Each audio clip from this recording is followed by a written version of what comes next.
Welcome to the Intuitive Hour with psychic medium, author, and intuitive life coach, Michelle Beltran. The Intuitive Hour will empower you to learn how to magnify your intuitive voice. Listen in and expand your understanding of what it means to be psychic and how to awaken, amplify, and trust your inner voice. Hello, everyone. Welcome. This is the Intuitive Hour. Awaken your inner voice. I'm your host, Michelle Beltran. Okay. Welcome back after a brief hiatus over the holidays. I hope everyone is well and the new year is off to a wonderful start. Today, we're talking about using your gifts on a daily basis. I want to give you several exercises that are going to be helpful as you develop your psychic and mediumship ability.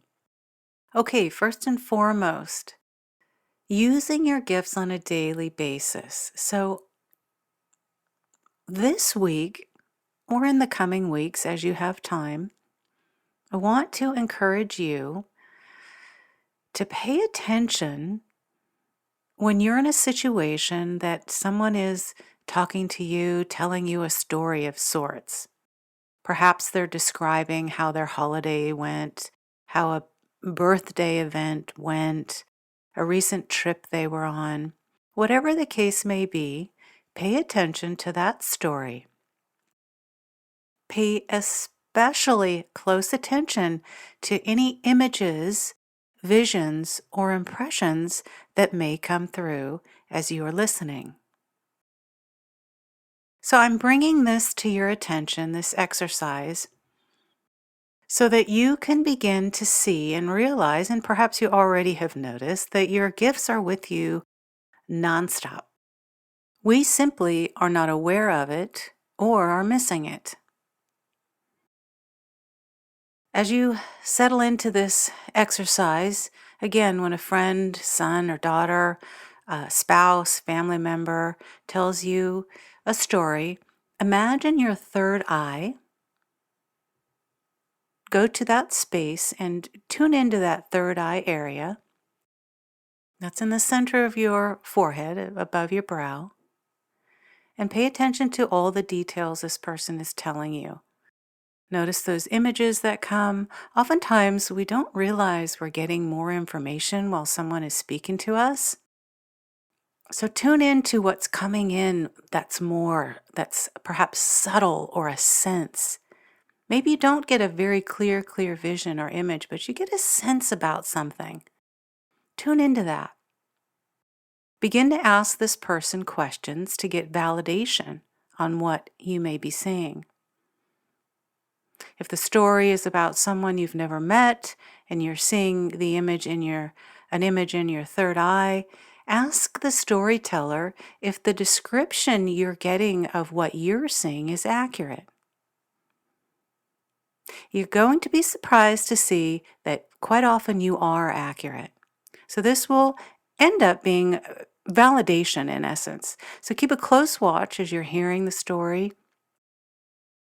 Notice other images, notice subtle feelings or emotions, impressions or details that may be coming in. Remember to use all of your senses. Sometimes we also get things through hearing or feeling or an emotion.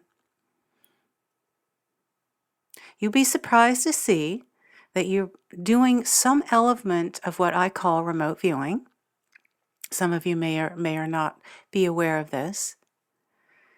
Tune into that. Also, tell the storyteller everything you see. Don't be afraid to share what you're receiving as well. Begin to make this a habit when you're talking to people. Naturally, you'll choose people who can accept this and would understand, and perhaps are working on similar sorts of things in their own spiritual growth. This is an exceptional exercise for your third eye. The universal language here is telepathy. We often send images to one another as we're communicating, but we're just unaware. that that person is actually noticing or receiving this. And if we would check in with them, we would find validation that they're receiving similar images and impressions and or insight as well.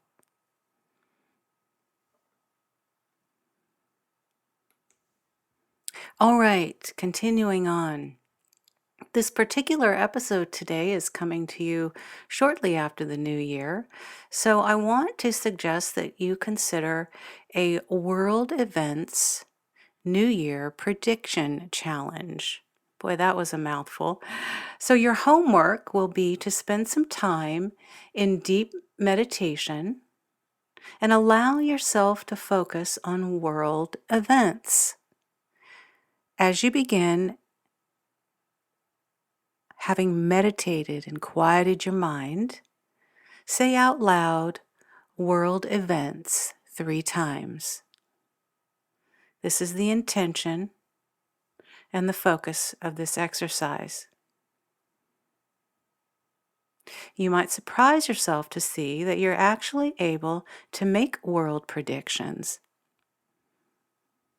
You don't have to be a practicing psychic medium or well-known established person with a business of this sort to be able to do this. Anyone can sit in a space of solitude, clearing their mind, and receive accurate images and impressions and insight about things ahead.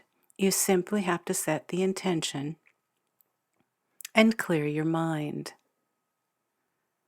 So spend 30 minutes asking Spirit about world events upcoming.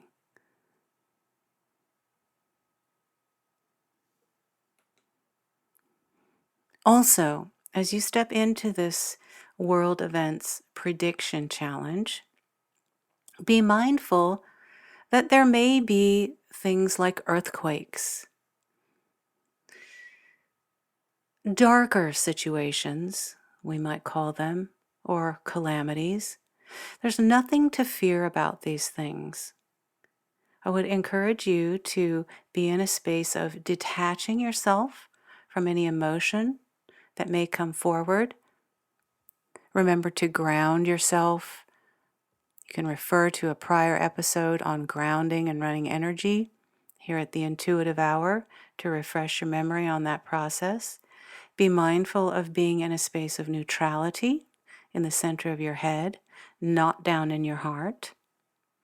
You're reporting, you're an observer, and you're allowing the information to surface.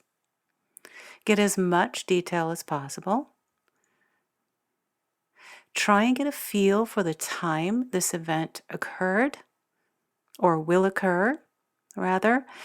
Try to get a sense of people involved, places, colors.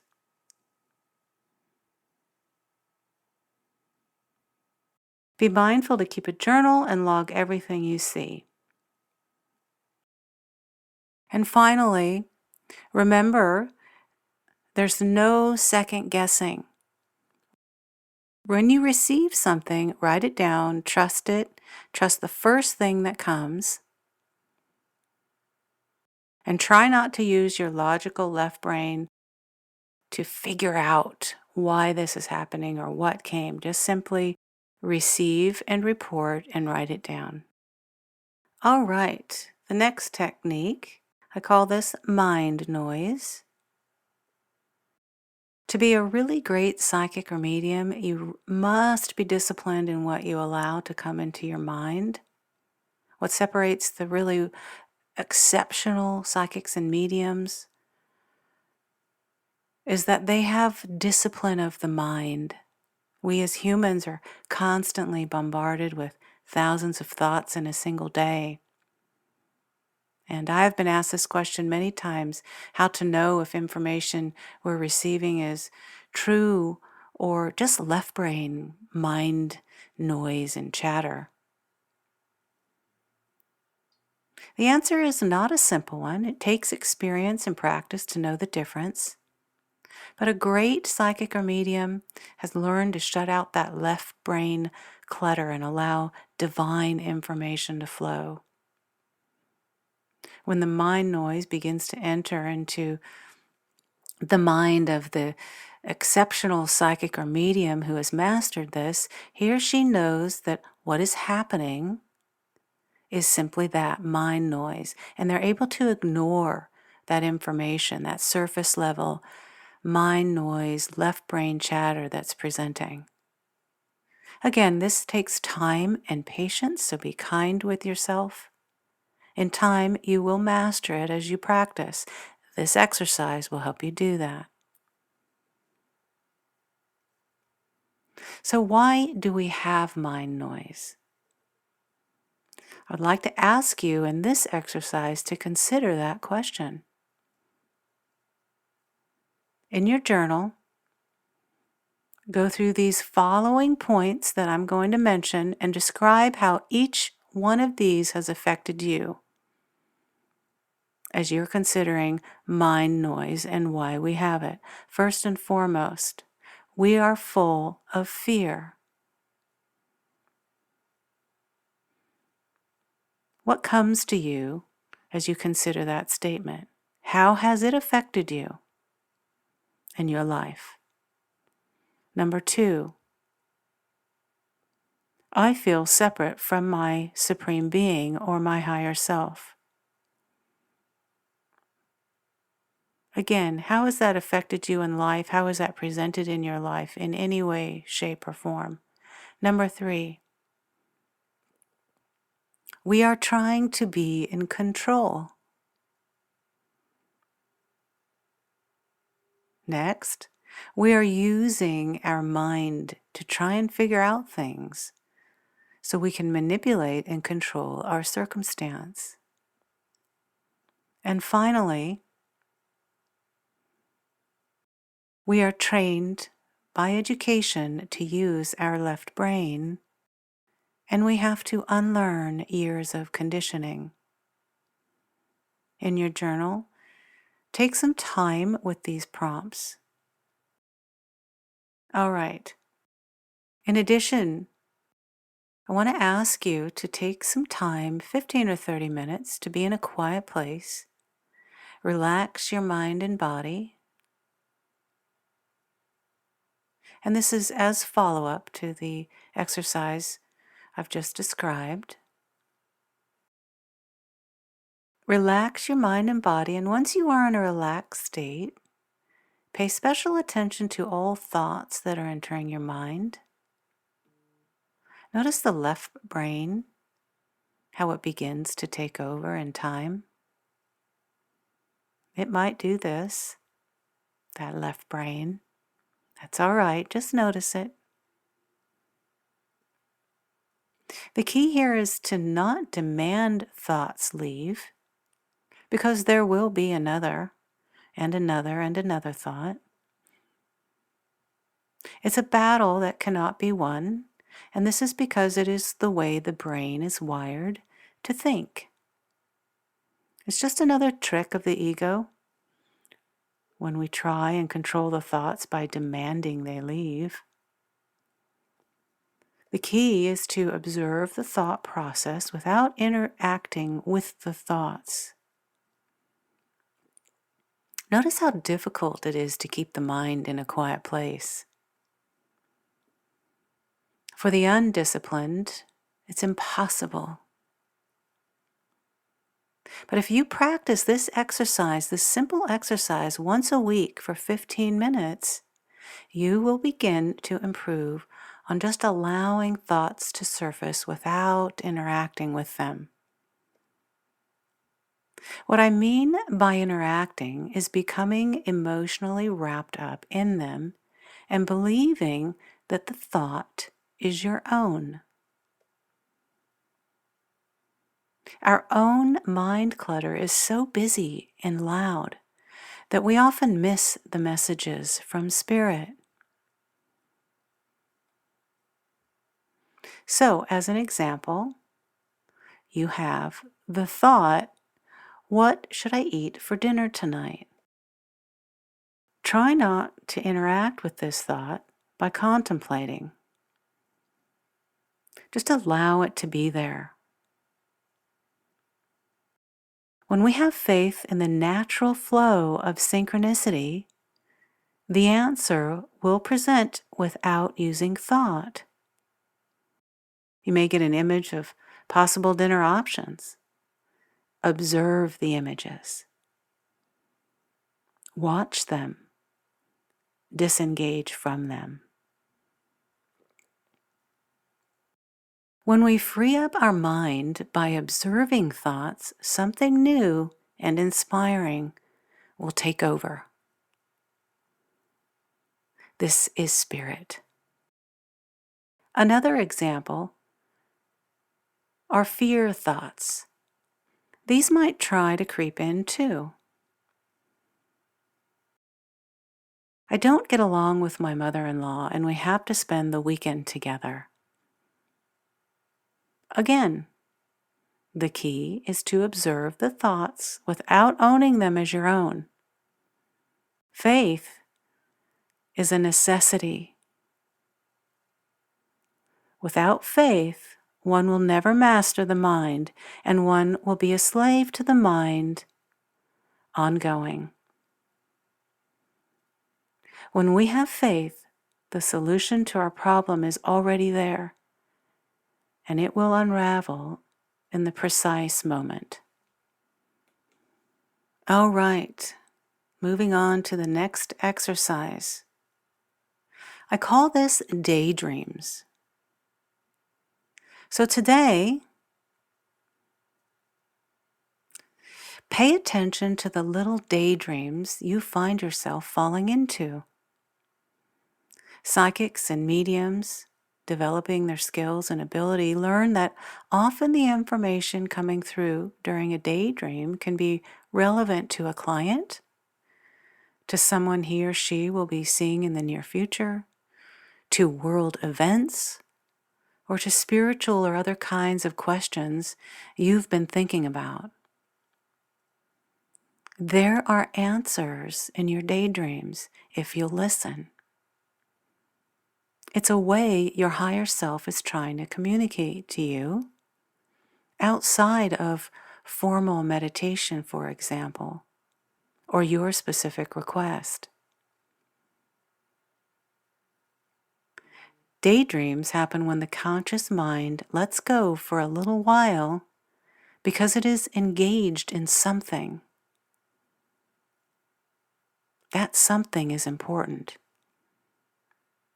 And that's why so often a daydream will occur right in the middle of doing a work project, driving, or doing something else where your focus is maintained for a while. So, set the intention today, tomorrow, and the coming days as you have some free time. Set the intention to be aware when you fall into a daydream. And pay attention to the subject matter. Remember, we're constantly receiving guidance from our higher self. We're just not aware when we're not listening. Often, the messages come through those daydreams. So write down some notes as these daydreams come in and present, and see what the daydreams meant for you. Pull back the layers and take a look at them a little bit deeper. Was your daydream about a client? Was it about something in your own life? Did it appear to make no sense at all? Pay attention to that too. Things that seem like they don't make sense do. They have meaning and are very often tied to what's coming ahead. So, your own higher knowing is trying to give you some insight about ahead. We want to listen.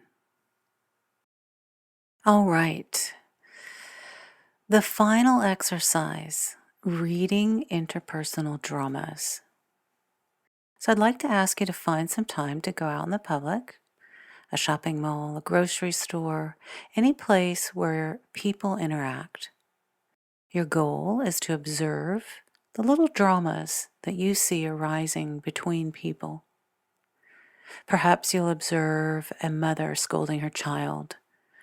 Perhaps you'll overhear an angry customer at a store.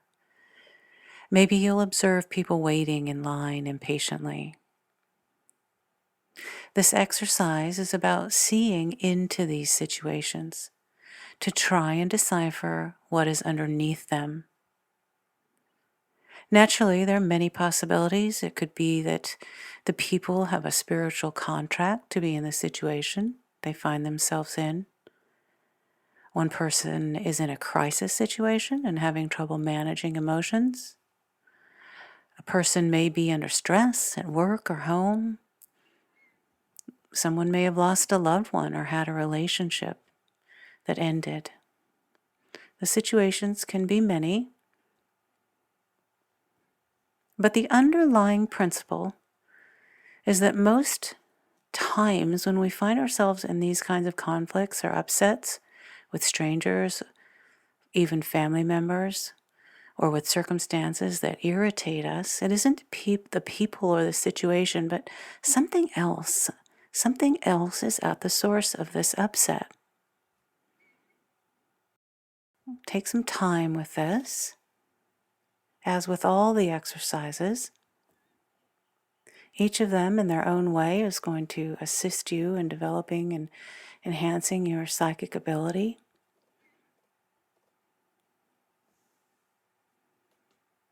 Most importantly, pay attention to the exercise on mind noise. As I've shared with you, this will take time to learn how to quiet the mind, but it is the most essential thing to support you in receiving accurate images and impressions that you're receiving from this higher source. All right, everyone, there we go. That's a wrap for our first episode of 2022. I'm delighted you are here with me. Please tune in next week as we continue in our exercise offering and tips and tools of developing your psychic ability and mediumship ability. Have a wonderful week. Also, for any questions, be sure to reach out at mbeltran@michellebeltran.com.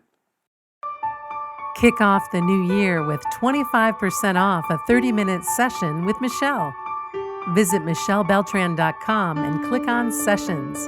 Then use the coupon code INTUITIVEHOUR25 when you check out. This special offer is available for a limited time. Book your session with Michelle today at michellebeltran.com.